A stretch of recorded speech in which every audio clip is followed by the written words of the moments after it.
नमस्कार दोस्तों, निकवी क्लासेज में आपका एक बार फिर से स्वागत है। दोस्तों, हमारा टॉपिक चल रहा था राजस्थान में सभ्यताओं के बारे में। सभ्यताओं के बारे में ज्यादातर सभ्यताओं के बारे में हमने चर्चाएं कर ली है। आज कुछ छोटी मोटी सभ्यताएं बची हैं, उसके बारे में हम चर्चाएं करेंगे और उसके बाद में पढ़ेंगे कौन सी लोहा युगीन सभ्यताएं थी, कौन सी ताम्र युगीन सभ्यताएं थी और कौन सी कांस्य युगीन सभ्यताएं थी। उनके बारे में भी मैं आपको नोट करवा दूंगा कि कौन कौन सी सभ्यताएं किस किस प्रकार से थी। ठीक है, तो दोस्तों एक आपके सामने आज मैं दो सभ्यताएं लेकर आया हूँ। एक तो नगर सभ्यता है और एक नगरी सभ्यता है। इसमें कंफ्यूजन होता है, इसी के लिए साथ में ही इसे लेकर आया हूँ।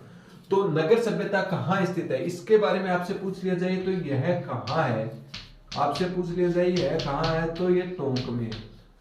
टोंक में है नगर सभ्यता, तो टोंक में है। तो नगरी सभ्यता कहाँ स्थित है, ये कहाँ स्थित है, तो ये कहाँ स्थित है, ये चित्तौड़गढ़ में स्थित है। कहाँ स्थित है, चित्तौड़गढ़ में स्थित है।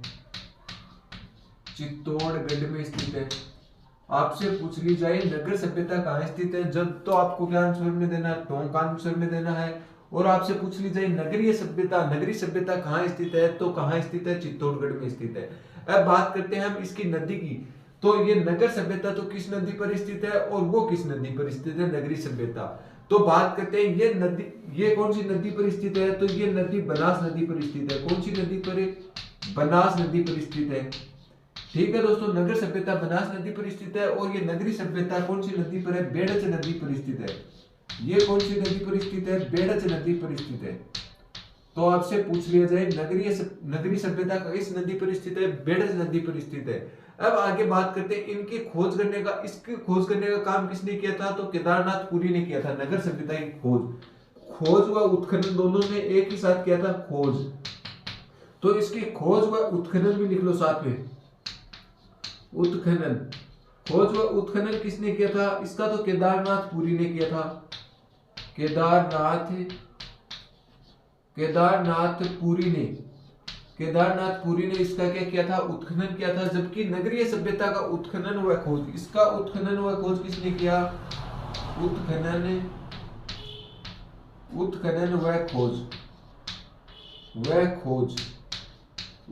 व खोज किसने की थी इसकी। तो इस नगरी सभ्यता की आपको उत्खनन व खोज के बारे में पूछ लिया जाए तो मैंने बताया था राजस्थान में पुरातात्विक विभाग का आपको जनक बताया था। तो वो उसने उस नगरी सभ्यता की खोज की थी। कौन है पुरातात्विक विभाग का जनक, आपसे पूछ लिया जाए तो कलाइल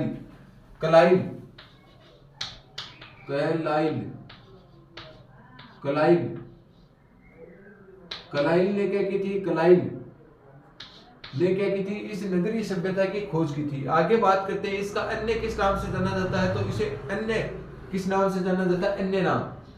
आपसे पूछ लिया जाए अन्य नाम क्या है, इसका अन्य नाम क्या है, खेड़ा सभ्यता के नाम से इसे जाना जाता है। कौन सी नगर सभ्यता को किस सभ्यता के नाम से और जाना जाता है, खेड़ा सभ्यता के नाम से जाना जाता है। कौन सी सभ्यता, खेड़ा सभ्यता के नाम से किसे जाना जाता है। आपसे पूछ लिया जाए तो खेड़ा सभ्यता के नाम से नगर सभ्यता को जाना जाता है। जबकि उस नगरी सभ्यता को किस नाम से जाना जाता है, माध्यमिका के नाम से जाना जाता है। माध्यमिका स्थल के नाम से जाना जाता है। इसका अन्य नाम क्या है, इसका अन्य नाम है माध्यमिका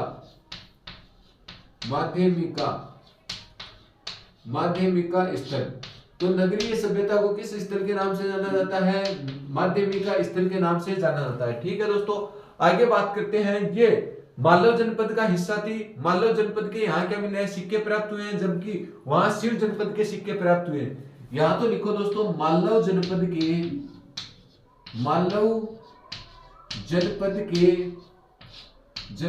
के सिक्के प्राप्त हुए हैं, पर्याप्त हुए हैं। तो आपसे पूछ लिया जाए मालव जनपद के सिक्के कहां से प्राप्त हुए हैं, तो नगर सभ्यता से मालव जनपद के सिक्के प्राप्त हुए हैं। नगर सभ्यता से किसके सिक्के प्राप्त हुए हैं, मालव जनपद के।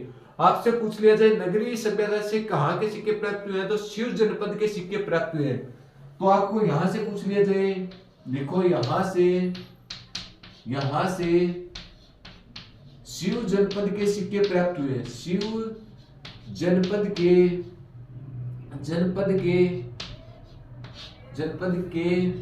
सिक्के प्राप्त हुए हैं।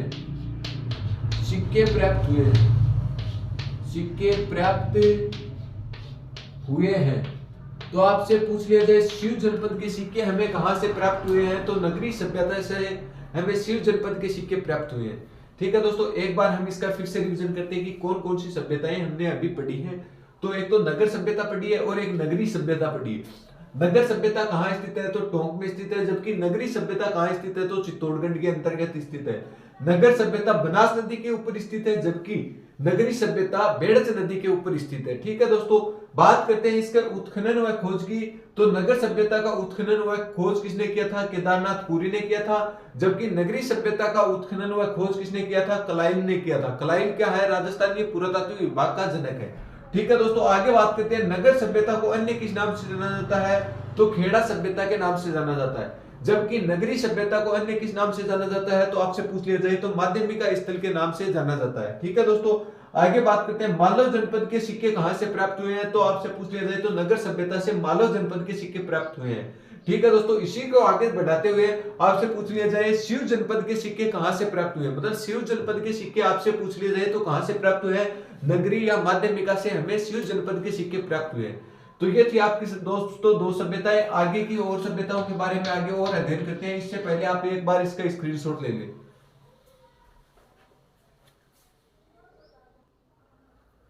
दोस्तों आगे बात करते हैं बागोर सभ्यता। बागोर सभ्यता कहां स्थित है, आपसे पूछ लिया जाए कहां, तो आपसे पूछ लिया जाए बागोर सभ्यता कहां स्थित है, तो बागोर सभ्यता आपको पता है, बागोर सभ्यता भीलवाड़ा में स्थित है। कहां पर है, भीलवाड़ा में स्थित है, भीलवाड़ा में स्थित है। नदी आपसे पूछ ली जाए तो नदी कौन सी है, तो आपसे नदी पूछ ली जाए तो नदी है कोठारी। नदी आपसे पूछ ली जाए तो नदी कौन सी है, कोठारी, कोठारी नदी। यह वही नदी है, इस पर कौन सा बांध स्थित है, मेजा बांध स्थित है, कोठारी नदी। कोठारी नदी पर कौन सी सभ्यता स्थित है, बागोर सभ्यता स्थित है। ठीक है दोस्तों, आगे और चर्चा करते हैं। इसके उत्खनन का काम व खोज का काम किसने किया था, तो उत्खनन व खोज लिखो दोस्तों, उत्खनन खनन व खोज, उत्खनन व खोज किसने की थी, वीएन पुरी ने की थी। वीएन पुरी ने क्या की थी, उत्खनन। वीएन मिश्र ने क्या की थी, खोज की थी। वीएन मिश्र ने इसकी खोज की थी और कितने स्तरों पर की थी, 3 स्तरों पर की थी 1967-68 में। तो लिखो दोस्तों 1967-68 में, 1967-68 में वीएन पुरी ने, वीएन मिश्र ने, वीएन मिश्र ने 3 स्तरों पर इसकी खोज की। कितने स्तरों पर, 3 स्तरों पर खोज की, 3 स्तरों पर खोज की, 3 स्तरों पर इसकी खोज की। ठीक है दोस्तों, आगे बात करते हैं बागोर सभ्यता। बागोर सभ्यता, इसे आदिम संस्कृति संग्रहालय, यहाँ क्या है, आदिम संस्कृति संग्रहालय स्थित है। तो लिखो दोस्तों यहाँ आदिम संस्कृति, आदिम संस्कृति संग्रहालय, आदिम संस्कृति संग्रहालय, आदिम संस्कृति संग्रहालय स्थित है। तो आपसे पूछ लिया जाए आदिम संस्कृति संग्रहालय कहाँ स्थित है, तो बागोर सभ्यता से। अभी संगणक में पूछा हुआ क्वेश्चन ही मैं आपको लिखाऊंगा कि यहाँ प्राचीनतम पशुपालन के साक्ष्य भी प्राप्त हुए हैं। तो प्राचीनतम पशुपालन के साक्ष्य कहां से प्राप्त हुए हैं, तो बागोर सभ्यता से। राजस्थान में यहां से प्राचीनतम पशुपालन के साक्ष्य प्राप्त हुए हैं। पशुपालन के साक्ष्य प्राप्त हुए हैं, साक्ष्य प्राप्त हुए हैं। तो आपसे पूछ लिया जाए प्राचीनतम पशुपालन के साक्ष्य हमें कहां से प्राप्त हुए हैं, तो बागोर सभ्यता से हमें प्राचीनतम पशुपालन के साक्ष्य प्राप्त हुए हैं। ठीक है दोस्तों, आगे बात करते हैं। यहाँ 14 प्रकार की कृषि प्राप्त हुई है। तो लिखो दोस्तों यहां से, यहां लिख लो, यहां से 14 प्रकार की कृषि प्राप्त हुई है। 14 प्रकार कि कृषि पर्याप्त हुई है, कृषि पर्याप्त हुई है, पर्याप्त हुई। यहीं पर कितने प्रकार की कृषि के साक्ष्य प्राप्त हुए हैं? तो 14 प्रकार की कृषि के साक्ष्य हमें कहां से प्राप्त हुए हैं? बागोर सभ्यता से हमें प्राप्त हुए हैं। ठीक है दोस्तों, आगे बात करते हैं, आगे और दूसरी सभ्यता के बारे में बात करते हैं, इसरवाल सभ्यता। कौन सी? इसरवाल सभ्यता, जो कहां स्थित है? उदयपुर में स्थित है। तो इसरवाल सभ्यता, देखो दोस्तों, इसरवाल सभ्यता, इसरवाल सभ्यता कहां स्थित है? आपसे पूछ लिया जाए ये सभ्यता है कहां पर स्थित है? तो उदयपुर में स्थित है। कहां है? तो उदयपुर में तो ये स्थित है। ठीक है दोस्तों, कहां स्थित है? उदयपुर में स्थित है। आपसे पूछ लिया जाए इसे उदयपुर की औद्योगिक नगरी भी कहा जाता है। तो लिखो दोस्तों, इस सभ्यता को आगे लिख लो, इस सभ्यता को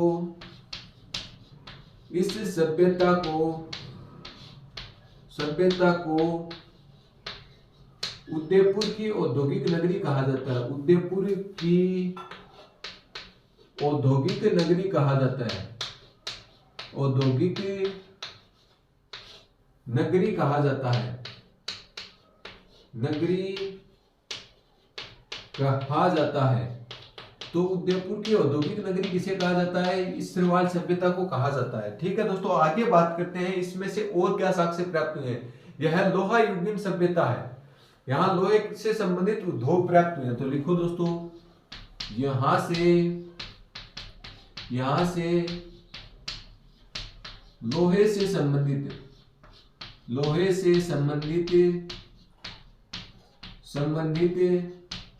उद्योग प्राप्त हुए हैं, उद्योग प्राप्त हुए हैं।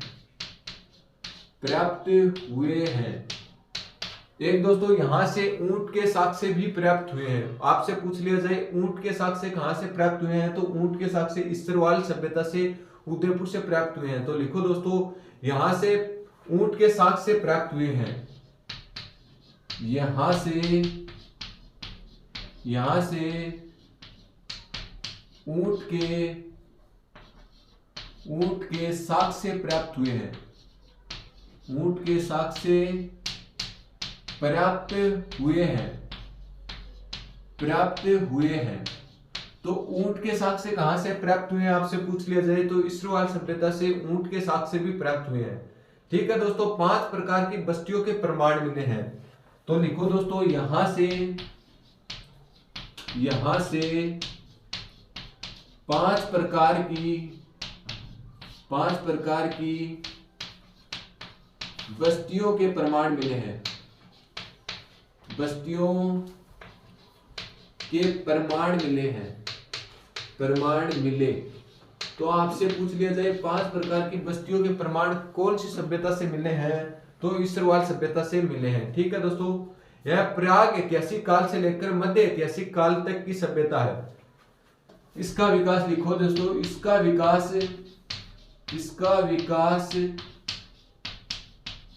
विकास प्राग हड़प्पा काल से लेकर, प्राग ऐतिहासिक काल से लेकर ऐतिहासिक काल से लेकर से मध्यकाल तक हुआ है, मध्यकाल तक हुआ है।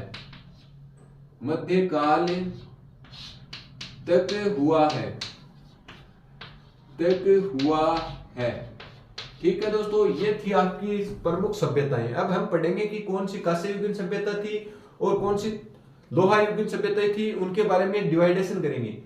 तो हमने क्या पढ़ा? अभी बागोर सभ्यता पढ़ा था। बागोर सभ्यता कहाँ स्थित है? तो बागोर सभ्यता भीलवाड़ा जिले में स्थित है। ठीक है दोस्तों, नदी आपसे पूछ ली जाए तो नदी कौन सी है? तो कोठारी नदी के ऊपर बागोर सभ्यता स्थित है।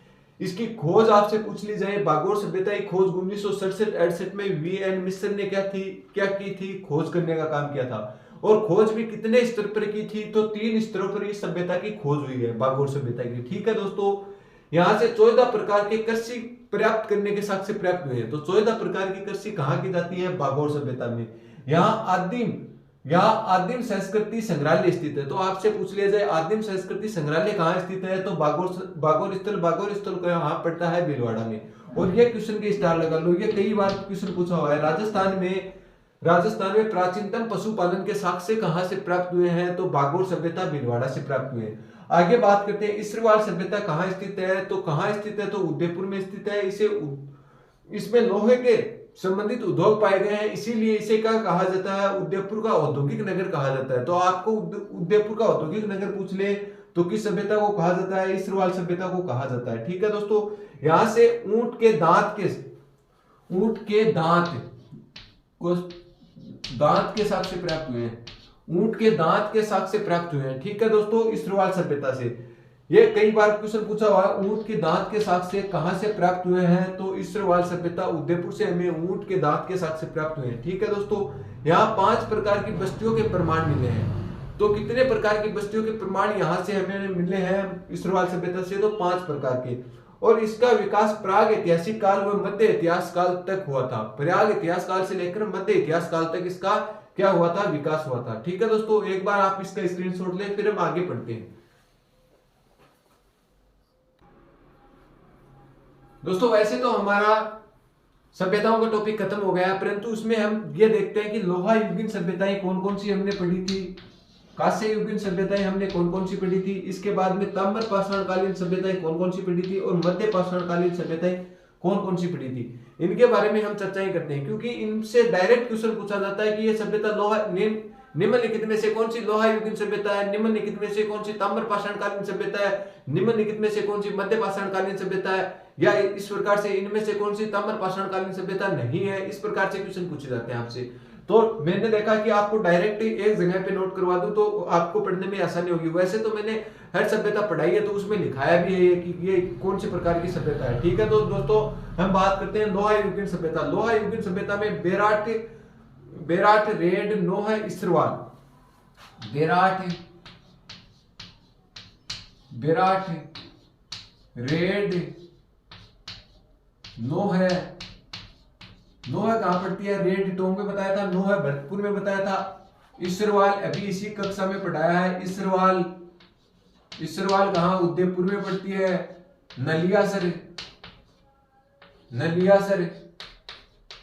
नलियासर सांबर जयपुर में, नलियासर। आगे बात करते हैं सुनारी। ये क्या थी दोस्तों? लोहा युगीन प्रकार की क्या थी? सभ्यताएं थी। ठीक है दोस्तों, लोहा युगीन प्रकार की सभ्यताएं आपके सामने मैंने बता दी है अभी। अब आप बात करते हैं कांस्य युगीन सभ्यताएं। कांस्य युगीन सभ्यताओं में देखो दोस्तों, कालीबंगा है,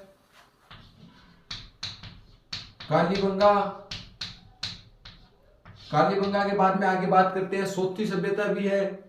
सोथी के बाद में रंग महल, बरौर सभ्यता, बिंजोर सभ्यता। तो बरौर, बिंजोर,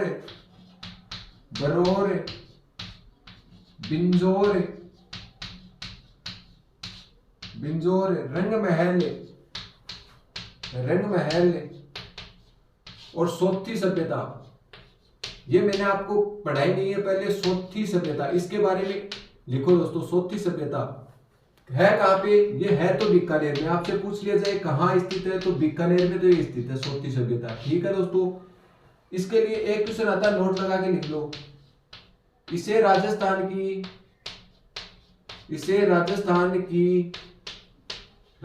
की प्रथम कालीबंगा कहते हैं। प्रथम कालीबंगा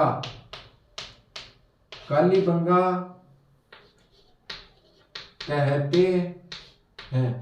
तो ये कई बार क्वेश्चन पूछा हुआ है, स्टार लगा लेना इसके, कि राजस्थान की प्रथम कालीबंगा किसे कहा जाता है? तो सोथी सभ्यता को राजस्थान की प्रथम कालीबंगा कहा जाता है। ठीक है दोस्तों, एक करणपुर, इसी में कौन सी कांस्य युगीन में? एक करणपुर, ये सभ्यताएं थी। कौन सी थी? कांस्य युगीन सभ्यताएं थी। आगे बात करते हैं ताम्र पाषाणकालीन सभ्यताएं। ताम्र पाषाणकालीन सभ्यता में आहाड़ है, बालाथल है, गणेश्वर है, जोधपुरा है, गिलुंड है। तो लिखो दोस्तों, आहाड़, बालाथल, गिलुंड। और आगे बात करते हैं गणेश्वर,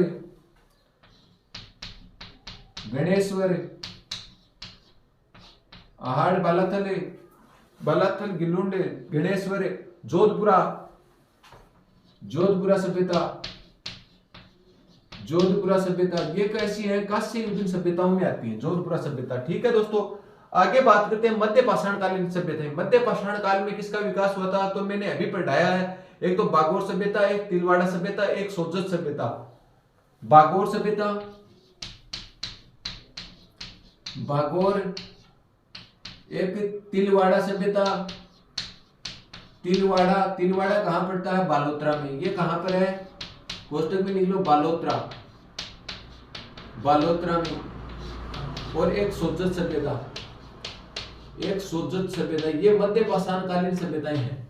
तो दोस्तों हमने डिवाइडेशन में करके देख लिया है कि राजस्थान में कौन कौन सी लोहा युगीन सभ्यताएं हैं, कौन कौन सी कांस्य युगीन सभ्यताएं हैं, कौन कौन सी ताम्र पाषाणकालीन सभ्यताएं हैं और कौन कौन सी मध्य पाषाणकालीन सभ्यताएं।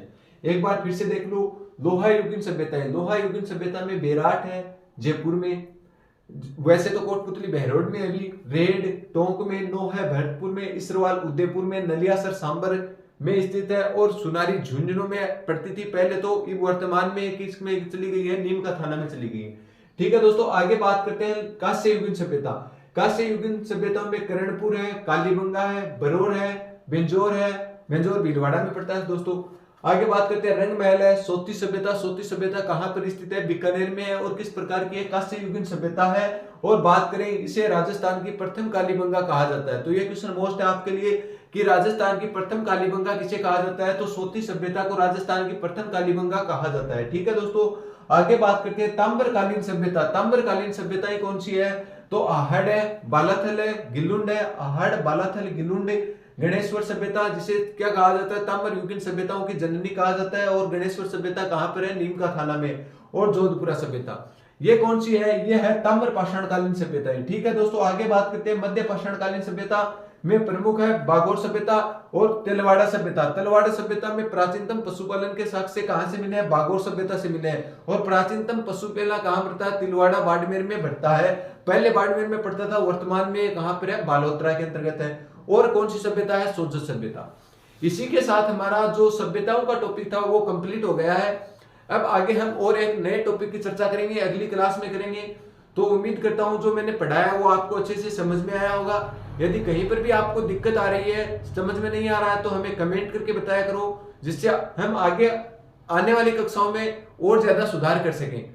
यदि आप चैनल पे नए हो तो ज्यादा से ज्यादा लोगों को आप शेयर भी करो, आपका ये कर्तव्य बनता है। हम आपके लिए अच्छी अच्छी क्लासें लेकर आते हैं, तो और आप भी इसे सब्सक्राइब करके रखो, ताकि इन भर्तियों, आगे आगामी आने वाली भर्तियों के नोटिफिकेशन और इन कक्षाओं के नोटिफिकेशन आप तक जैसे ही हम अपलोड करते हैं तो आप तक पहुंच जाती हैं। तो इसलिए आप इसे सब्सक्राइब करके रखें। दोस्तों आज के लिए इतना ही, धन्यवाद।